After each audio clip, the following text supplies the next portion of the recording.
আমাকে একজন বলছেন যে মমতা ব্যানার্জিকে চারিদিকে চোর চোর, ভাইপোকে চারিদিকে চোর চোর এইসব আওয়াজ উঠছে, এতে নিশ্চয়ই আপনার খুব মজা লাগছে, জনগণ তো প্রচুর মজা পাচ্ছে। দাঁড়ান, আমি তো ইতিহাস থেকে জিনিসটাকে বুঝি।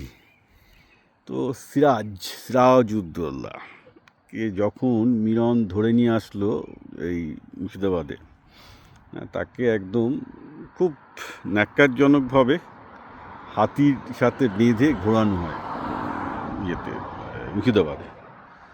তো সেই সময় মুর্শিদাবাদে যখন তাকে ঘোরানো হচ্ছে, তখন লোকজন তার থেকে ইট ছুটছে, থুতু ফেলছে, ইত্যাদি ইত্যাদি করছে। আমি এটা মুর্শিদাবাদে ঘটনা বলছি। কেউ কিন্তু সিরাজের জন্য কাঁদেনি।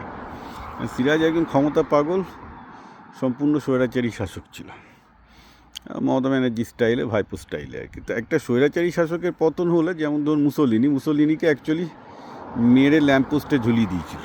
এই যে আমরা ইতিহাসে পড়ি, মুসোলিনি হচ্ছে ফ্যাসিজমের জনক, তাকে ধরে ল্যাম্পপোস্টে ঝুলিয়ে দিয়েছিল। স্বৈরাচারী শাসককে ল্যাম্পপোস্টে ঝোলানোর উদাহরণ পৃথিবীর ইতিহাসে বহু আছে। নজিবুল্লাহ আছে, দেখবেন আফগানিস্তানে, একদম পুরো পুরো মানে মেরে ধরে ঝুলিয়ে দিয়েছিল। চেসেস্কো আছে, মেরে ধরে পুরো একদম রাস্তা স্ট্রিট লাইটে সবার সামনে ঝুলিয়ে দিয়েছিল।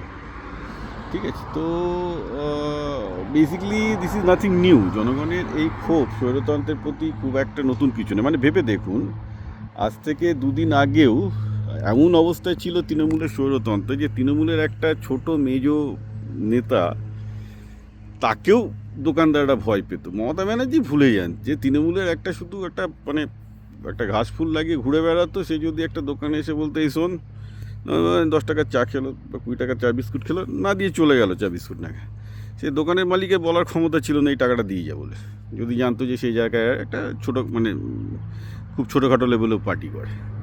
তো এইটা একটা বুঝতে হবে যে বেসিক্যালি যেটা হচ্ছে সেটা হচ্ছে জনগণ যখন এরকম পাওয়ারলেস ফিল করে, এটা ভারতবর্ষের অত্যন্ত দুর্ভাগ্যজনক। আমি আবার বলছি, ভারতের একটা ইলেকটেড অটোক্রেসি, অর্থাৎ একবার আপনি যাকে নির্বাচিত করে দিলেন, সে একটা স্বৈরাচারী শাসক হয়ে যাওয়ার গণতান্ত্রিক সাংবিধানিক পারমিশন পেয়ে গেল for next 5 years, which is very very dangerous thing.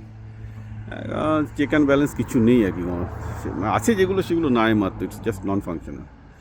এইটা একটা চিন্তার ব্যাপার যে বেসিক্যালি, না, এটা একটা খুব চিন্তার ব্যাপার যে বেসিক্যালি এটা বারবার হতেই থাকবে। সিপিএমও যখন চলে গেছিলো তখনও মানুষ এরকম প্রচুর আনন্দ করেছিল, তবে বুদ্ধবাবু সৎলোক ছিলেন, এসব করেননি, ছেড়ে দিয়েছিলেন। ওনাকে অন্তত চোর বলার সাহস কারো হয়নি।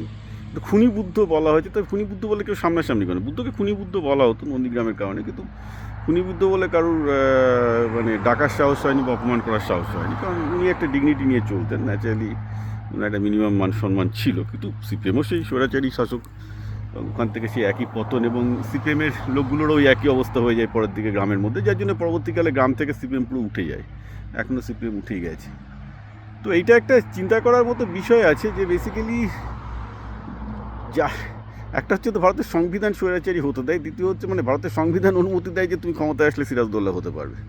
তারপর 5 বছর বাদে জনগণের মানে যদি জনগণ একটা অবাধ ভোটাধিকার পায়, তোমাকে উল্টাতে পারে আর কি। পলাশি যুদ্ধের দরকার নেই, এমনিতে ভোট বাক্সে উদ্ধার করে দিতে পারে।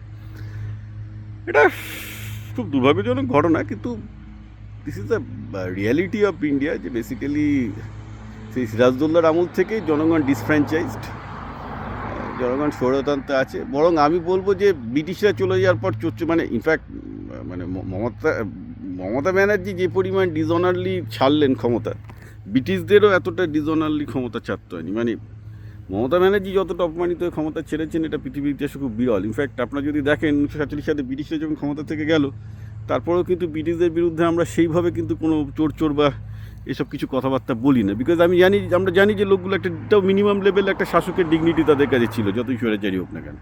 তো মমতা ব্যানার্জি যা করেছেন, পরিষ্কার দেখা যাচ্ছে যে ব্রিটিশ শাসকের স্বৈরাচার কি, ইনফ্যাক্ট মানে ব্রিটিশ শাসকের তো রানীর আমলে তো ভালোই শাসন ছিল, মানে কোম্পানির আমলের শাসনের যে যথেচ্ছা লুটতরাজ হয়েছে তাকেও ছাড়িয়ে গেছে।